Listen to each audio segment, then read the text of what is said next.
Dr. Judy Mikovits has been called one of the most accomplished scientists of her generation. Her 1991 doctoral thesis revolutionized the treatment of HIV/AIDS. At the height of her career, Dr. Mikovits published a blockbuster article in the journal Science. The controversial article sent shockwaves through the scientific community as it revealed that the common use of animal and human fetal tissues were unleashing devastating plagues of chronic diseases. For exposing their deadly secrets, the minions of Big Pharma waged war on Dr. Mikovits, destroying her good name, career, and personal life. Now, as the fate of nations hang in the balance, Dr. Mikovits is naming names of those behind the plague of corruption that places all human life in danger. So you made a discovery that conflicted with the agreed-upon narrative. Correct. And for that, they did everything in their powers to destroy your life. Correct. You were arrested. Correct. And then you were put under a gag order. For 5 years, if I went on social media, if I said anything at all, they would find new evidence and put me back in jail. And it was one of the few times I cried, and it was because I knew there was no evidence the first time. And when you can unleash that kind of force to force someone into bankruptcy with a perfect credit score, and so that I couldn't bring my 97 witnesses, which included the heads, Tony Fauci, Ian Lipkin, the heads of the public health in HHS, who would have had to testify that we did absolutely nothing wrong. And so what did they charge you with? Nothing. But you were in jail. I was held in jail with no charges. I was called a fugitive from justice. No warrant, literally drugged me out of the house. Our neighbors are looking at what's going on here. They searched my house without a warrant, literally terrorized my husband for 5 days. They said, if you don't find the notebooks, if you don't find the material, which was not in my possession, but planted in my house. As if you took intellectual property from the laboratory. Is that correct? It was intended to appear as if I took confidential material, names, and intellectual property from the laboratory. And I could prove beyond a shadow of a doubt that I didn't. Heads of our entire HHS colluded and destroyed my reputation, and the Department of Justice and the FBI sat on it and kept that case under seal, which means you can't say there's a case, or your lawyers are held in contempt of court. So you can't even get a lawyer to defend you. So every single due process right was taken away from me, and to this day remains the same. I have no constitutional freedoms or rights. Yet you sit here. I think a lot of people would probably have just taken the retirement out early, laid low, but you have decided to come forth when your gag order has been released to write a book called Plague of Corruption, Restoring Faith in the Promise of Science, and you are naming names. Absolutely. Apparently, their attempt to silence you has failed. And I have to ask, how do you sit here with confidence to call out these great forces and not fear for your life as you leave this building? Because if we don't stop this now, we can not only forget our republic and our freedom, but we can forget humanity, because we'll be killed by this agenda. So Anthony Fauci. My name is Dr. Tony Fauci. I'm the director. The man who is heading the pandemic task force was involved in a cover-up. He directed the cover-up. And in fact, everybody else was paid off, and paid off big time. Millions of dollars in funding from Tony Fauci's organization, National Institute of Allergy and Infectious Disease. These investigators that committed the fraud continue to this day to be paid big time by the NIAID. And the whole world is listening to his advice for how to handle this current pandemic. How do we know that what he's saying is what we need to be learning? What he's saying is absolute propaganda, and the same kind of propaganda that he's perpetrated to kill millions since 1984. We know from this study quite clearly that there will be a delay in progression significantly greater than for individuals who do not take the drug. It started really when I was 25 years old. I was part of the team that isolated HIV from the saliva and blood of the patients from France, where Luc Montagnier had originally isolated the virus. Je pense qu'il y a toute une recherche à faire à ce niveau-là qui est négligée parce que This was a confirmatory study, but Tony Fauci and Robert Gallo were working together then to spin the story in a different way. At that time, Dr. Rossetti was out of town, and Tony Fauci says, we understand that you have a paper in press, and we want a copy of it. And I said, yes, there's a paper in press, and it's confidential, and no, I will not give you a copy of it. He started screaming at me. Then he said, give us the paper right now, or you'll be fired for insubordination. And I just said, I'm sure when Dr. Rossetti gets back, you can have the conversation. And so Frank comes back, several weeks later, and is really bullied into giving Fauci the paper. Fauci holds up the publication of the paper for several months, while Robert Gallo writes his own paper and takes all the credit. And of course, patents are involved. This delay of the confirmation, literally led to spreading the virus around, killing millions. Perhaps no one expressed the anguish of AIDS better than New York writer Larry Kramer. But he was even more angry at the federal government and the pharmaceutical industry. One person who felt Kramer's fury was NIH Dr. Anthony Fauci. It's still been crushing to me to think that I didn't know my work in 1999 was something that had been avoided.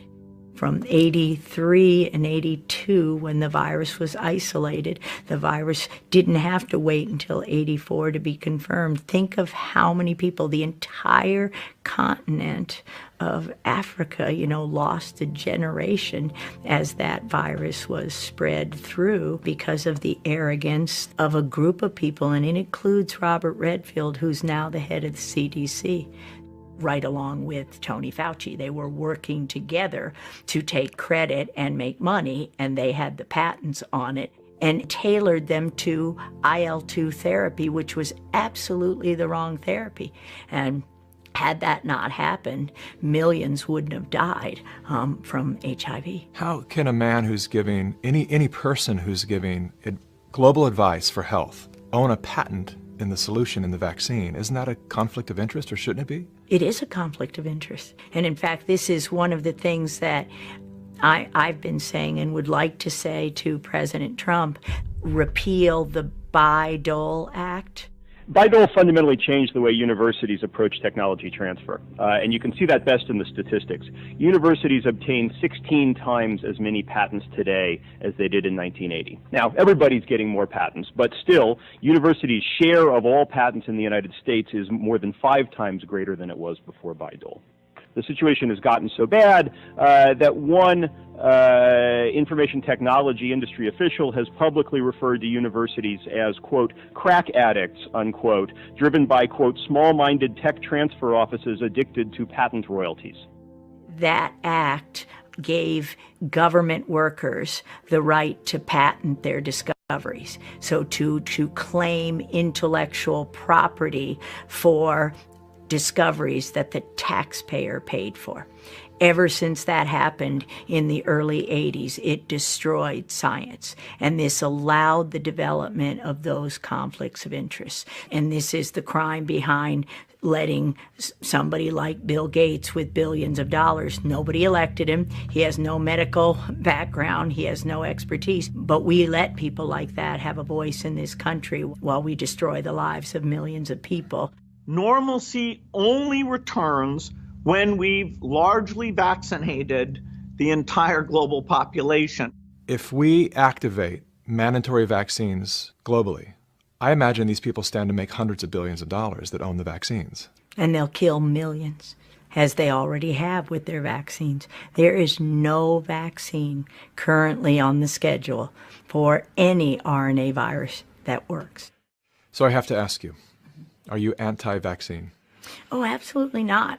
In fact, Vaccine is immune therapy, just like interferon alpha is immune therapy. So I'm not anti-vaccine. My job is to develop immune therapies. That's what vaccines are. Do you believe that this virus was created in a laboratory? I wouldn't use the word created, but you can't say naturally occurring if it was by way of the laboratory. So it's very clear this virus was manipulated, this family of viruses was manipulated and studied in a laboratory where the animals were taken into the laboratory, and this is what was released, whether deliberate or not. That cannot be naturally occurring. Somebody didn't go to a market, get a bat, the virus didn't jump directly to humans. That's not how it works. That's accelerated viral evolution. If it was a natural occurrence, it would take it up to 800 years to occur. This occurred from SARS-1 within a decade. That's not naturally occurring. And do you have any ideas of where this occurred? Oh, yeah. I'm sure it occurred between the North Carolina laboratories, Fort Detrick, U.S. Army Research Institute of Infectious Disease, and the Wuhan laboratory. $3.7 million flowed from the National Institutes of Health here in the U.S. to the Wuhan lab in China, the same lab where many people have said that this coronavirus infection first originated. We also now know that NIAID, the department associated with the National Institutes of Health, of which Dr. Anthony Fauci is in control, had already been conducting experiments with the Wuhan lab in the past in regard to coronavirus. If Dr. Anthony Fauci cannot be honest with the public about his connection to this lab, then Fauci has to go. In 1999, I was working in Fort Detrick in USAMRIID there, and my job was to teach Ebola how to infect human cells without killing them. Ebola couldn't infect human cells until we took it in the laboratories and taught them. It's hard to ignore the death tolls. People have been dying. They are dying from this in quite alarming numbers. How do you reconcile that? It's pretty easy when you see, for me, when you see what the government has done, and that is that they took, quoting Dr. Birx, we've taken a very liberal approach to mortality. If my husband were to die, who has COPD, his lungs have fibrosis, his lungs would look exactly like somebody with COVID-19 theoretically, but he has no evidence of infection. So if you're not testing and you don't have evidence of infection, and if you walked in there today, they'd call it COVID-19. And we hear this from the doctors and nurses who are upset. I've seen so many doctors online that have made their own webcam videos, just perplexed by the protocol that the CDC had given them. Well, last Friday, I received a 7-page document that sort of told me that if I had an 86-year-old patient that had pneumonia but was never tested for COVID-19, but sometime after she came down with pneumonia, we learned that she had been exposed to her son, who had no symptoms, but later on was identified with COVID-19, that it would be appropriate to diagnose on the death certificate COVID-19. When I'm writing up my death report, I'm being pressured to add COVID. Why is that? Why are we being pressured to add COVID? To maybe increase the numbers and make it look a little bit worse than it is? I think so. Why would they want to skew the number of deaths due to COVID-19? Well, fear is a great way to control people. And sometimes people's ability to think for themselves is paralyzed if they're frightened enough. And that's not where I want people to be. I want people to say, we're going to get through this. I'm going to use my head. I'm going to go to different sources. I'm going to listen to different sources. And I'm going to think for myself, because that's what America's about. If someone dies with COVID-19, we are counting that as a COVID-19 death. You don't die with an infection. You die from an infection. I've talked with doctors who have admitted that they are being incentivized to list patients that are sick or have died with COVID-19. Yeah, $13,000 from Medicare, if you call it COVID-19. Right now, Medicare has determined that if you have a COVID-19 admission to the hospital, you'll get paid $13,000. If that COVID-19 patient goes on a ventilator, you get $39,000, 3 times as much. And you've killed them with the ventilator because you gave them the wrong treatment. All the things that just don't make sense, the patients I'm seeing in front of me, the lungs I'm trying to improve, have led me to believe that we are operating under a medical paradigm that is untrue. And I fear that this misguided treatment will lead to a tremendous amount of harm to a great number of people in a very short time. My next question is about Italy. I want to know why Italy was hit so hard. Italy has a very old population. They're very sick with inflammatory disorders. They got, at the beginning of 2019, an untested new form of influenza vaccine that had 4 different strains of influenza, including the highly pathogenic H1N1. That vaccine was grown in a cell line, a dog cell line. Dogs have lots of coronaviruses, and that's why they're not testing there. You could just say, oh, it was that. As the country begins emerging from the worst of the coronavirus epidemic, one question remains. What happened to all the hydroxychloroquine? We know that hydrochloroquine and zinc are working great for patients. And then Fauci comes out and says, well, there's no double-blind controlled placebo study, which, by the way, Dr. Fauci, is there going to be a double-blind controlled placebo study of your vaccine? Is there? In a survey polling nearly 2,300 doctors in some 30 countries, hydroxychloroquine was ranked as the most effective medication to treat the virus. The AMA was saying, doctors will lose their license if they use hydroxychloroquine, the anti-malarial drug that's been on the list of essential medicine worldwide for 70 years. Dr. Fauci calls that anecdotal data. It's not storytelling if we have thousands of pages of data saying it's effective against these families of viruses. This is essential medicine, and they keep it from the people. Not only now, but back in autism with our discovery, there was an old antiviral drug, 100-year-old drug called Suramin, on the WHO list of essential medicine. It literally gave kids with autism a voice, a life. What did Bayer and Monsanto do? They took it away from everybody. You couldn't get it to save your life right now, and we tried. Believe me, every way we could. So when you take away a medicine, and not just the WHO, not just the WHO, the FDA, the CDC, Tony Fauci, close everything. Just end it all, and we've got a healthy world again, and we got tons of money, because we can take all that money they're making on their patents and we can give it to the victims of this plague of corruption. Is it safe to say that anything that cannot be patented has been shut down intentionally because there's no way to profit from it, all these natural remedies that we have had forever? Absolutely, that's fair to say, and that's exactly what's going on in COVID-19. The game is to prevent the therapies till everyone is infected and push the vaccines, knowing that the flu vaccines increase the odds by 36% of getting COVID-19. Where does that data come from?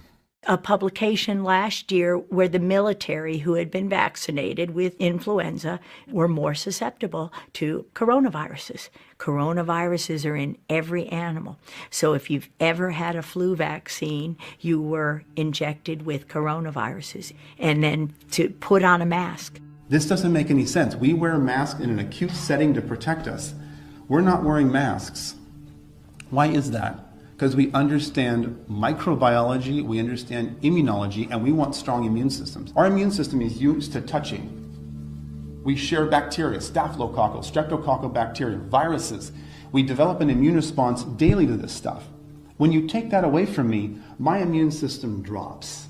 As I shelter in place, my immune system drops. You keep me there for months, it drops more. And now I'm at home, hand washing vigorously, washing the counters, worried about things that are indeed what I need to survive. You're not immunodeficient and you're not elderly. You should be able to go out without any gloves and without a mask. I think if you are those things, you should either shelter in place or wear a mask and gloves. I don't think everybody needs to wear a mask and gloves because it reduces your bacterial flora. It doesn't allow you to interact with society, and your bacteria flora and your viruses, your friends that protect you from other diseases, end up going away, and now you're more likely to get opportunistic infections that are hoping you don't have your good bugs fighting for you, if that makes sense. And then as we all come out of shelter in place with a lower immune system and start trading viruses and bacteria, what do you think is going to happen? Disease is going to spike. I guarantee when we reopen, there's going to be a huge amount of illness that's going to be rampant. The building blocks of your immune system is virus and bacteria, end of story. Wearing the mask literally activates your own virus. You're getting sick from your own reactivated coronavirus expressions, and if it happens to be SARS-CoV-2, then you've got a big problem. You're not the first virologist who has told me that we're doing the exact opposite of what we should be doing to contain and to create immunity from this virus. Why would you close the beach? You've got sequences in the soil, in the sand. You've got healing microbes in the ocean, in the salt water. That's insanity.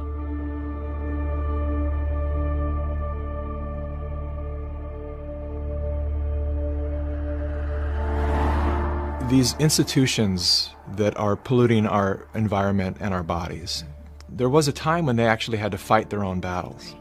But they've done such a great job at manipulating the masses that it's other people shutting down other citizens, and the big tech platforms follow suit and they shut everything down. There is no dissenting voices allowed anymore in this free country, which is something I never thought I would live to see. Nor would I accept what I've experienced since 2011. It's beyond comprehension how a society can be so fooled that the types of propaganda continue to where they're just driving us to hate each other. You want to go to work yes. and get this disease? I think the medical profession know what they're talking about. They've been wrong so far, ma'am. They've been wrong.